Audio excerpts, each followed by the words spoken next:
heard in the case of Jakarta, strategic planning is about making decisions in a constrained environment. Constrained financially, constrained physically, constrained human resources, and we all operate in a constrained environment, which is why the word strategic planning comes in, which is why it is involved. We heard the case of Jakarta, again case of strategic planning, a menu of 22 options, everything that the city wanted to do was put in a big pot. What were the sort of key messages that we saw from Jakarta? And the basic message that I could see from there was that there was not a very complete strategic sort of integration of the transport and land use plans. And the whole idea was that all the options were put on the table without really comparing them to the best alternative. So there's no alternative evaluation, there's no selection criteria, they're all put down as a list of menu of options. And very often when we say strategic planning, very often what we do is that we pick up what we want to do, be it expand a road, be it build a metro, be it build a light rail, and compare that to do nothing scenario. Well, the rate of return is above 12%, and hence we are justified to build that road or a LRT or MRT. Is that strategic planning? That's a question we need to ask. Have we compared that? While building a metro or expanding a road or any other investment might give us a rate of return above the required rate of return compared to do nothing scenario, but there could be other options which might give us a much higher rate of return. So have we compared that to alternatives? And that's the other issue that we need to think about strategic planning. And typically we saw in case of Jakarta is that most often there's a bias towards big capital investments. Big capital investments are always seen as the easy way out, as the easy way to solve an immediate problem. But we all know, going back, what we have learned is that is an illusion. If investment alone could solve the problems, all cities would want to get out of the problem. But we are constrained by resources, we are constrained by human capacity, we are constrained by land. We heard the issue, some nice debate on resettlement issues which came up on yesterday. But they're all part of the constraints within which strategic plan has to be prepared. Today we'll talk about a little different thing. We'll talk about the case of Metro Manila and a strategic plan prepared for Metro Manila by JICA.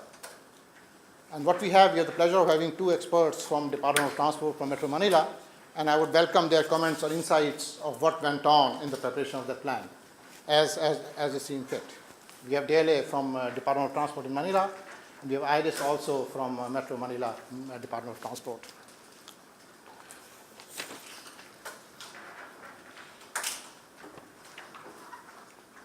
Basically, the way I would sort of go about this presentation is that you have a handout on each of your tables.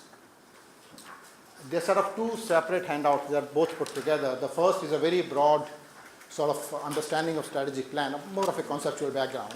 There's only one handout. There's one handout, but there are two sections of it. At the last few pages, last 4 or 5 pages, is more of a conceptual background. And the first set of, I think, 10 or 15 pages is actually the specific Metro Manila case. So I'll very briefly go over the principles behind strategic planning, and then get down to the context of Metro Manila. Then my colleague Sam Zimmerman, who not only is an encyclopedia of knowledge on urban transport, is also a very good photographer. So he'll capture some of the strategic planning issues through some of the pictures he has taken from Metro Manila.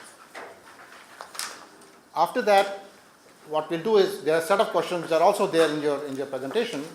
We will focus on those questions, and the idea here is to comment on the JICA's plan for Metro Manila, not to get into the details of the plan, but to understand the process they went through and what do you think about the process.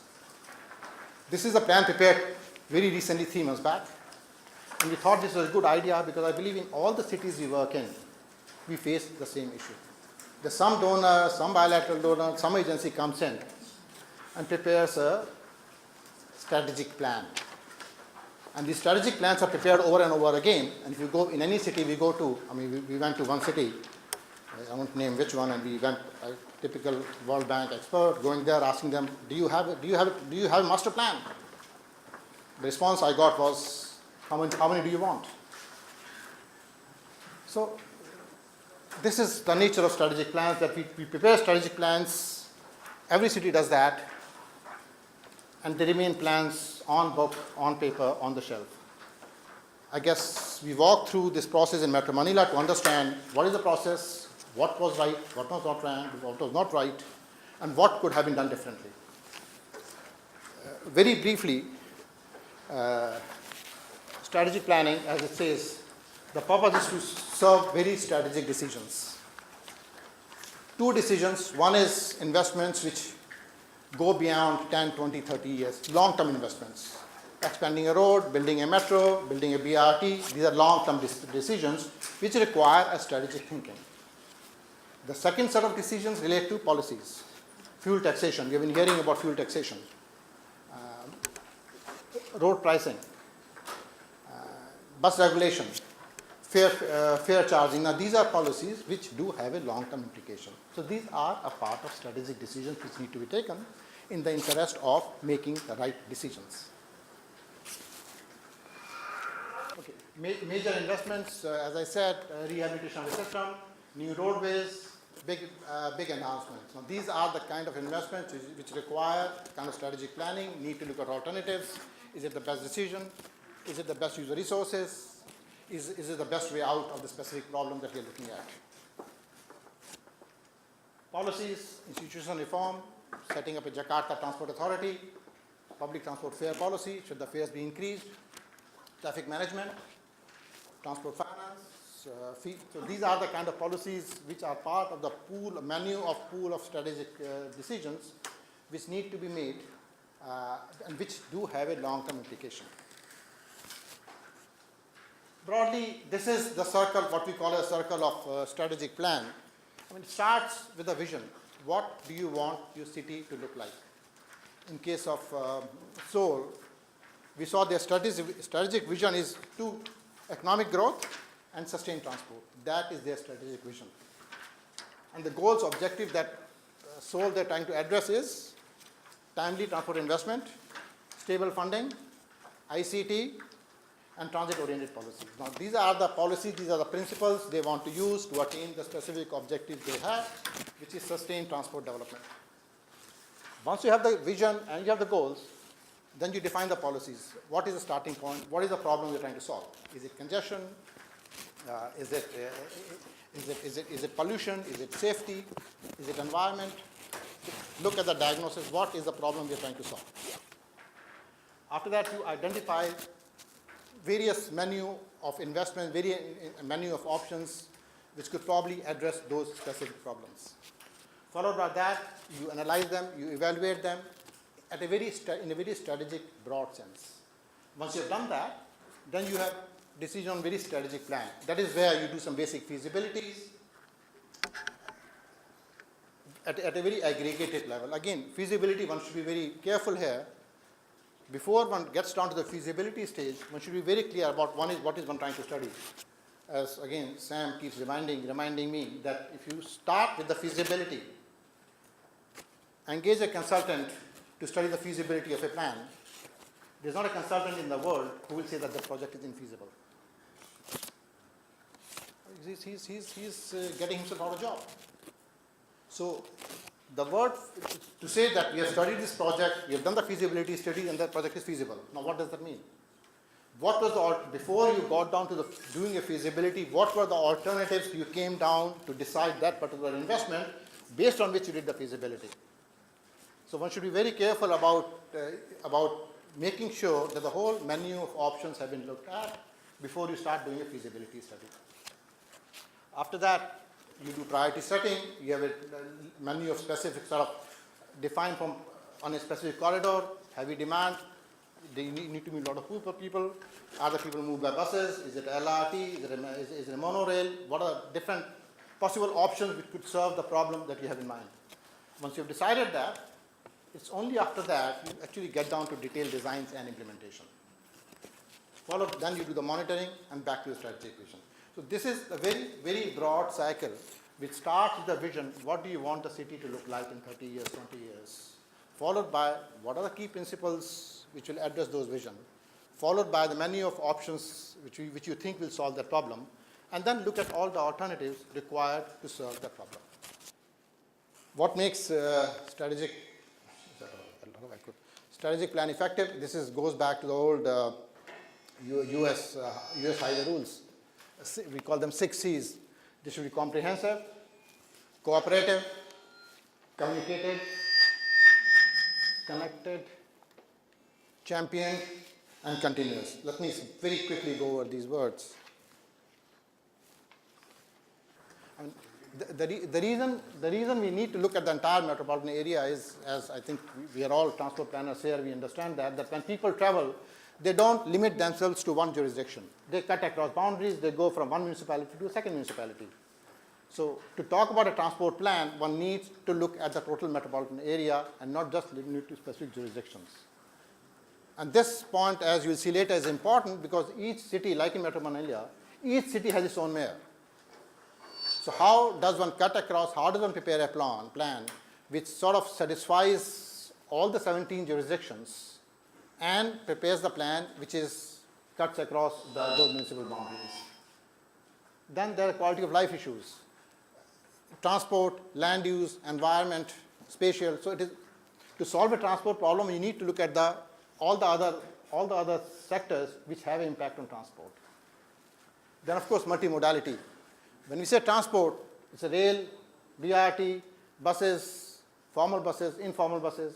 They all need to integrate with each other for you to have a comprehensive strategic plan.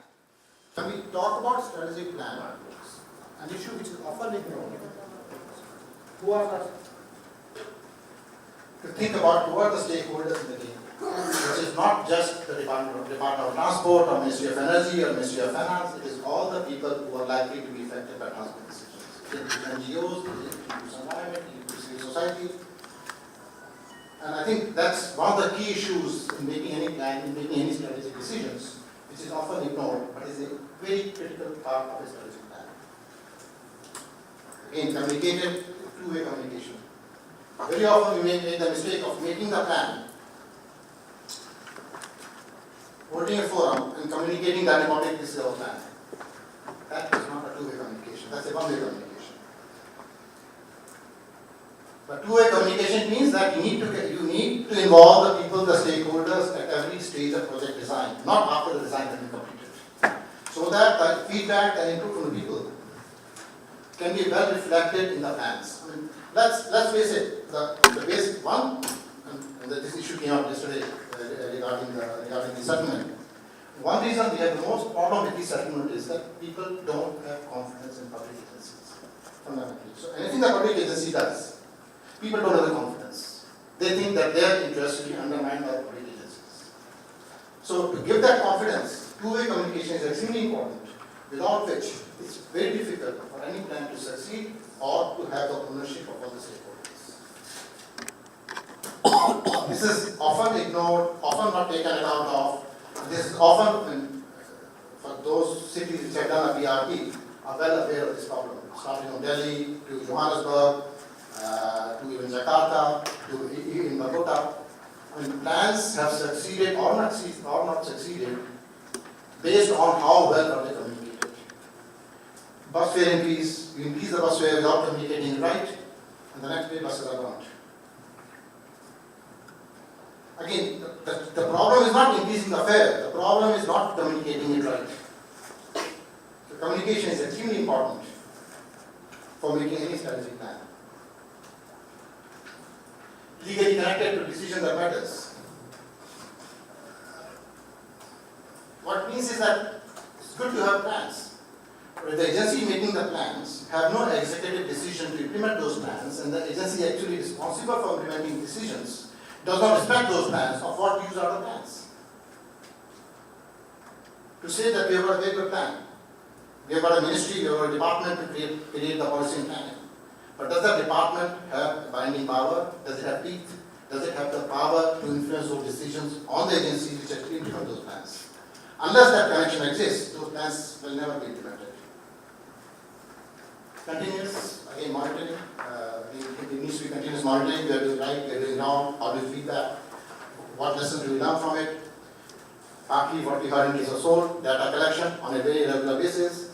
Make sure that data is unpacked. So this is basically broadly the sort of the stages of planning, and strategic plan is one end of the planning process. You start with the strategic plan, but that is just the beginning of the process. You have the strategic plan, then you have alternative analysis, and I believe on Wednesday or Thursday we'll have much more detailed presentation by Sam on alternative analysis and what it is, what it does, what are the various variants of it. Then you do the feasibility. So feasibility is at one extreme after you have done the strategic planning. Doing a feasibility is not the start of a strategic plan. And then you do the basic design, and then the final design. So this is basically the curve one needs to follow.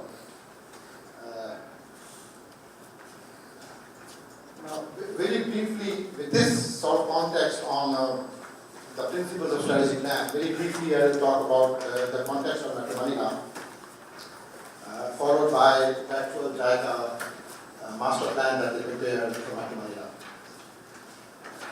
Broad statistics, 12 million people, 2% growth rate, GDP, it's a mid-income country.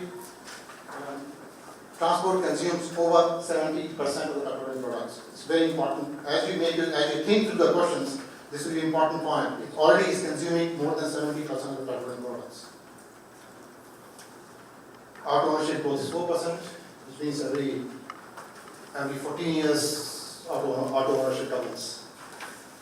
Public transport share is 80%, of which they have like LRT and MRT, which is only about 8%.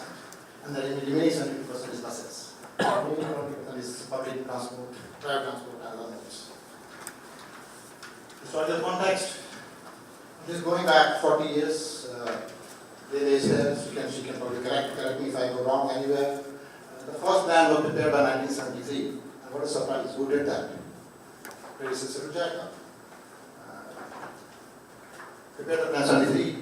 They made the plan in 73, proposed, as a part of the plan, proposed a metro line of 240 kilometers back in 1973. That was the plan back in 1973. Followed by which there's a Metro Manila Transport Land Use in 1977, which was actually done by the government, the Department of Transport and the Department of Public Works, which actually undermined the conclusions of the JICA recommendation and said that this plan is clearly uneconomic. And they actually made recommendations to improve bus transport, improve public transport, and more focuses on traffic management. Again, long menu of choices. Followed by which there's a plan in 1981, 1983, 85, 2002. There have been over 8, 9, 10 studies, most of which I must say were funded by JICA, some by the DOT itself, over the last 10 years. And what has been the result of all these plans? And as I said, the plan started with making a recommendation of 240 kilometers of heavy rail. Over the last, since mid-80s, 30 years, only 3 lines have actually been implemented with a total length of about 48 kilometers. Line 1, line 2, and line 3. In terms of policies, only 2 policies really have been implemented.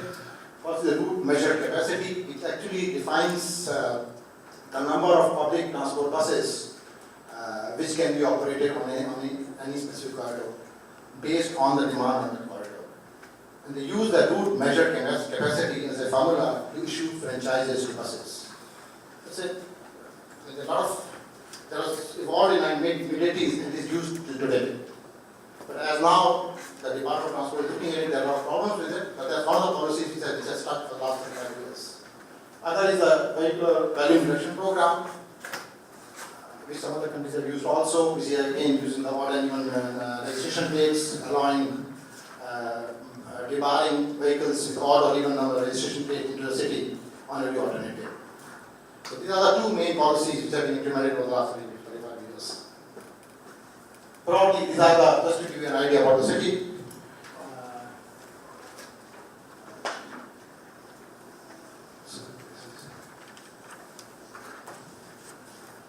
There are 3 lines, I don't see the pointers I'm working here. There's a line 1, there's a yellow is the line 1, the blue is the line 3, and the purple is the line 2, and the orange is the national railway, which runs through the city. These are 3 lines in Metro Manila.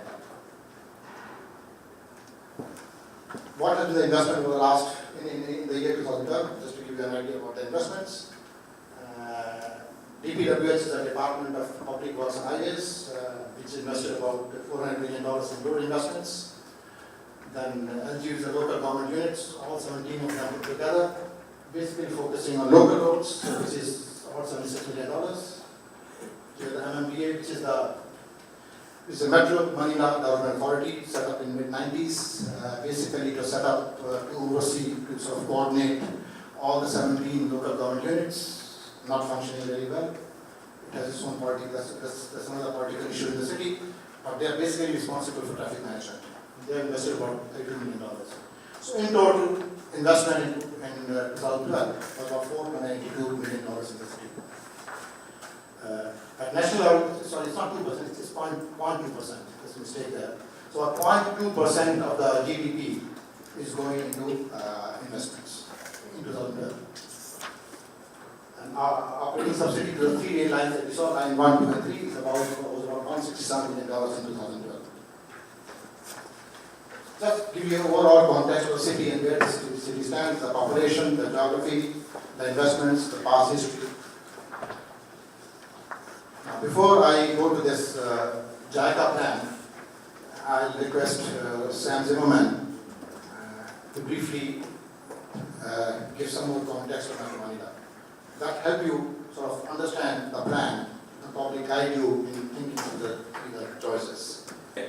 Let's start with one of the fundamental drivers of transport demand, which is land use. I want to spend too much time, Ajay will give me the hook, but what do you see in these pictures? Anybody want to tell me? There are 2 different activity centers in Manila. Two of maybe about 10 altogether. What do you see? Well, maybe I'll interpret it for you. You see a lot of big buildings, very high density, high intensity employment nodes, primarily. The largest one is here, and this has hundreds of thousands of people working there, millions and millions of square feet, millions of square meters of retail, and several 100,000 people living there, high-rise apartments. This is another activity center where the World Bank used to be before we moved. Not as big, but very high intensity. But one of the interesting things about this one is the single-family homes on very large lots, very close to this high-intensity area. And here you see, again, very relatively low-density housing surrounding the big nodes. This is typical of housing patterns in suburban Manila. Most people living not in high-rise apartments like in Seoul and these new towns, but most people electing to live at relatively low densities who can afford it. And with the economic miracle underway in the Philippines, that's more and more people. So that's land use. Transport, I mentioned Makati City, the largest node. Any transportation planner looking at this picture should be horrified. Who can tell me why? Why would you be horrified looking at this picture? No space for roads. No roads, right? Here we have something, Makati City, that's as big or bigger than most CBDs in the world in terms of deployment, etc. And there's basically only 3 roads. That's it. No grid. There happens to be a metro, but the metro's over here. Doesn't go into Makati City. Another metro line is over here. Doesn't go into it. So no direct service by metro, virtually no roads. And yet, something that looks from a distance like downtown Chicago. Next. There are a lot of roadways, if you will. Not enough, but there are some roadways. Now this is Commonwealth Avenue that goes north and east from the CBD. 1, 2, 3, 4, 5, 6, 7, 8 lanes. 16-lane highway. What do you notice about it? Of those 16 lanes, what do you notice? So there's really only about 6 that are all useful. Everything else, people are parking, maybe having a coffee, eating a bowl of noodles. This is very common in many of our countries, and in the Philippines you see it everywhere. This is an overpass. This highway cannot be crossed by human beings, except up in the air. So every place there's an overpass, there's like a swarm of flies. These are minibuses around that, and you see they occupy 1, 2, 3, 4 lanes out of the total. The other thing is an enormous investment in highways, but you can have a beer and park your car in front of the bar right on the highway. No access management at all. So instead of this being a 16-lane highway that cost hundreds of millions of dollars to build, it's actually a 4-lane street. Next.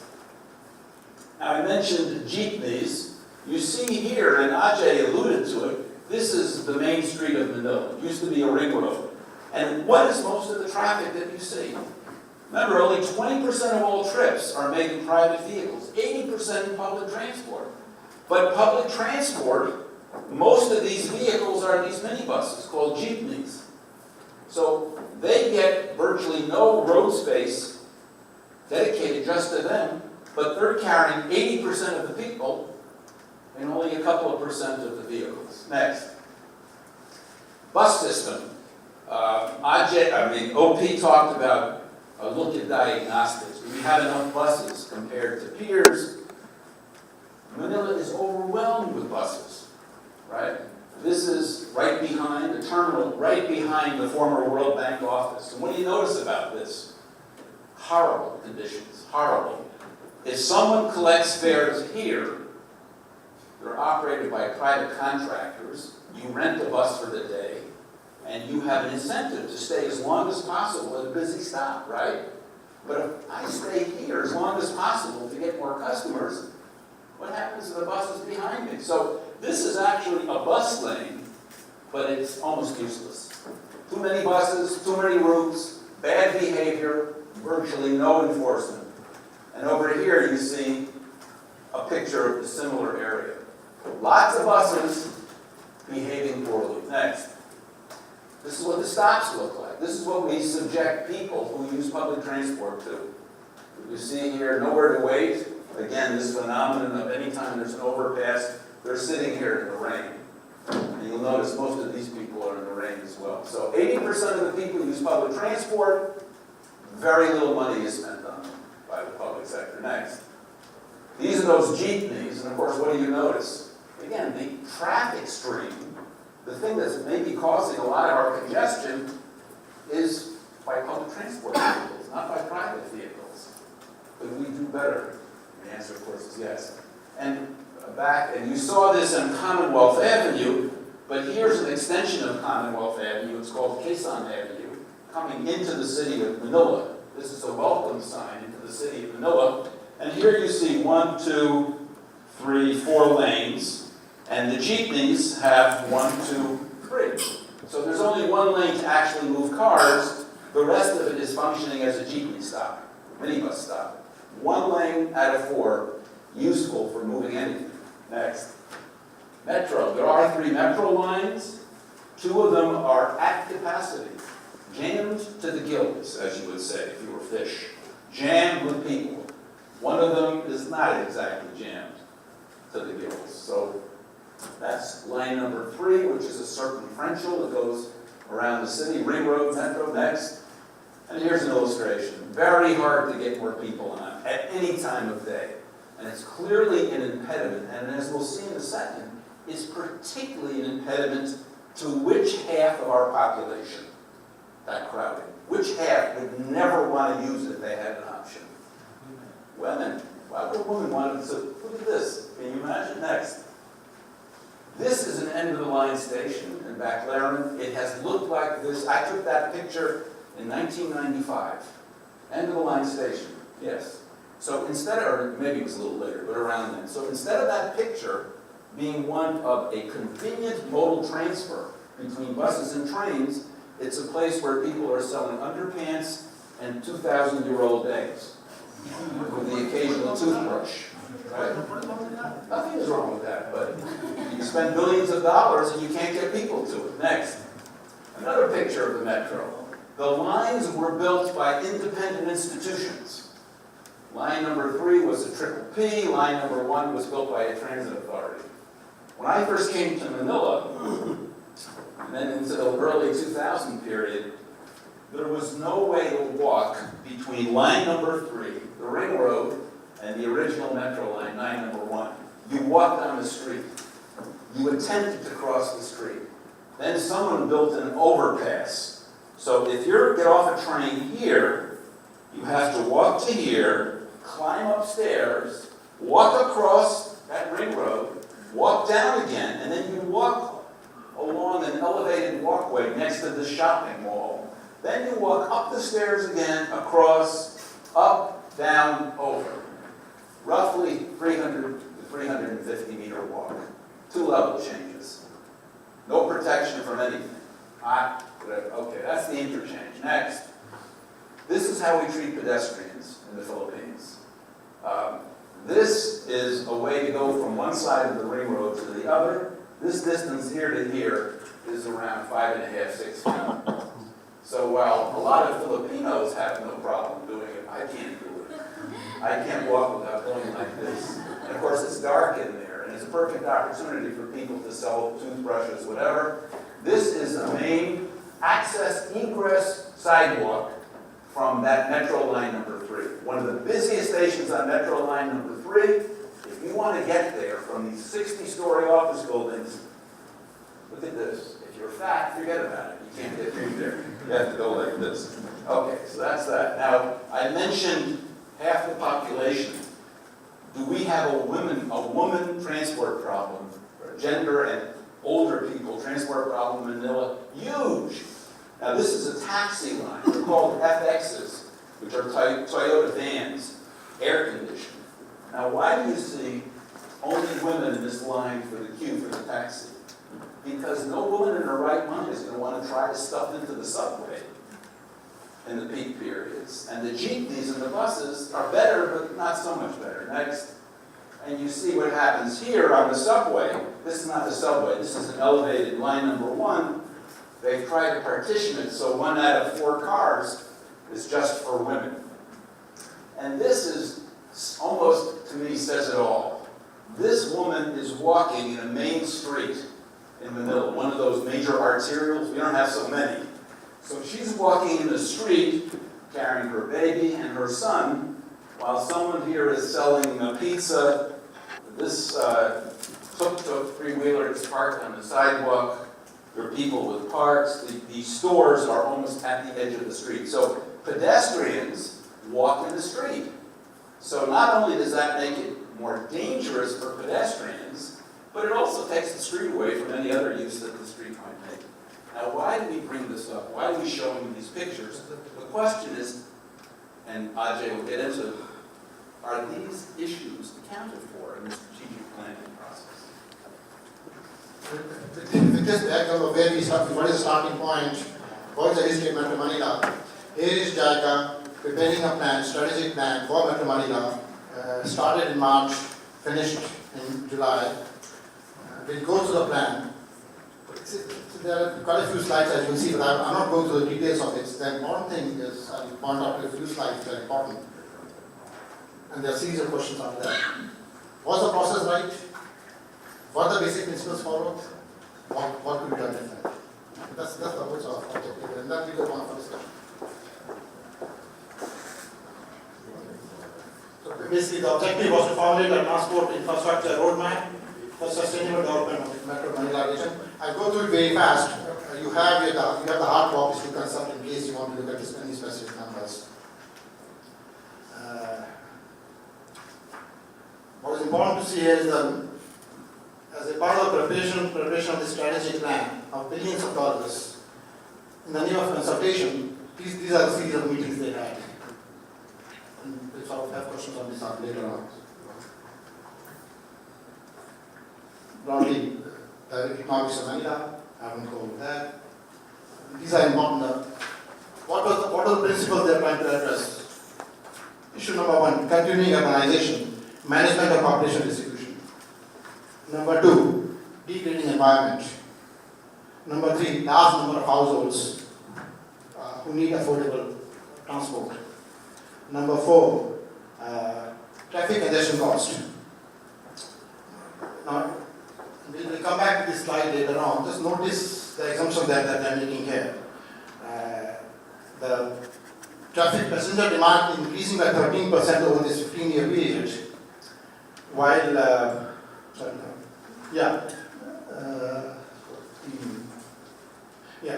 while the share of public transport remains constant over this period, and the share of road space occupied by vehicles also remain constant. And we'll make a note of that. We'll come back to it.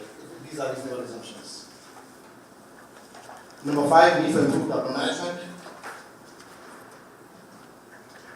Again, vision and goals. I mean, all good things. Nothing. I mean, like in the case of Jakarta, they're all good things. They're all required things.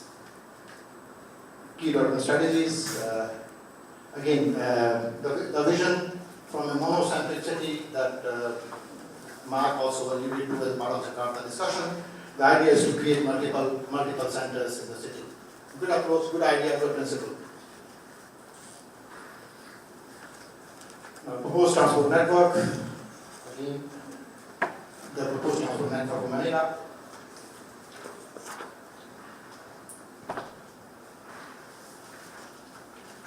Yeah. The important thing to note here is that according to Dan, over the next 15 years, the expected mode share of railway is expected to increase to 41%. Today it is about 5 or 6% in 15 years' time. And look at other cities. There's not a city in the world other than Tokyo, cities in Japan which actually have that mode share. Look at Hong Kong, look at Singapore, look at New York. So we expect Manila to become better than New York and better than Hong Kong in the next 15 years. That's our assumption. Some fancy models from Tokyo. Road-based public transport modernization, again, all the right things, series of things. Urban expressway, main components of the dream plan, they call it. Roads, expressway, rail, jeepneys, traffic management, everything is there. These are the sort of investments in rail. Again, some rail corridors, traffic management, some idea of capacity building enforcement. Again, some new technology thrown into it. Airports, medium long-term plan. I guess this is what it comes down to. Components of dream plan. The proposed investment for rail. This is in million Filipino pesos, which is about 40 pesos to $1. So this translates to about, I think, $60 billion over a 15-year period. Airports, traffic management, its total investment program for 15 years is $60 billion. And remember, in the year 2012, how much did they spend on capital investment? $460 million. 2030, in fact, the green plan, again, everything, the city will become pure, clean, affordable if all this money is invested. That's a commitment. If nothing back to green plan, today, future.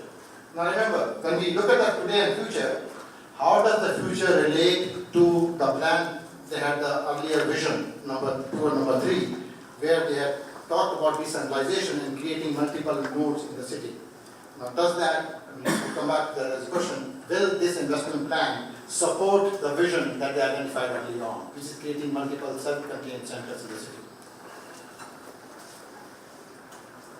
This is short-term investment plan.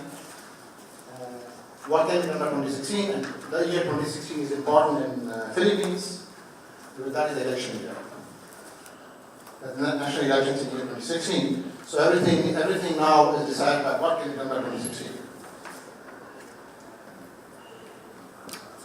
This plan of about, this all adds to about $13 billion in 3 years. $13 billion in 3 years. Railways, traffic management, airport, ports, road-based transport. I mean, how different is it from Jakarta case where you had a menu of 22 options thrown in? You are hired as advisor to the governor to tell him what is wrong with it, how to prioritize this. So this it's not very different from that case study. These are a series of few questions open for discussion. Does the dream plan respond to the identified core issues? And you have the hard copy so you can go back and consult it. Is it likely to have the region attain that vision? Is the dream plan consistent with the 6 C's, which is comprehensive, continuous, cooperative, consultative? Are the basic assumptions valid? Look at the slide number 14 and slide number 22, which are the basic assumptions. Is it realistic in terms of both financial capacity, human capacity, implementation capacity? What is the take on this? So, open for discussion. Please.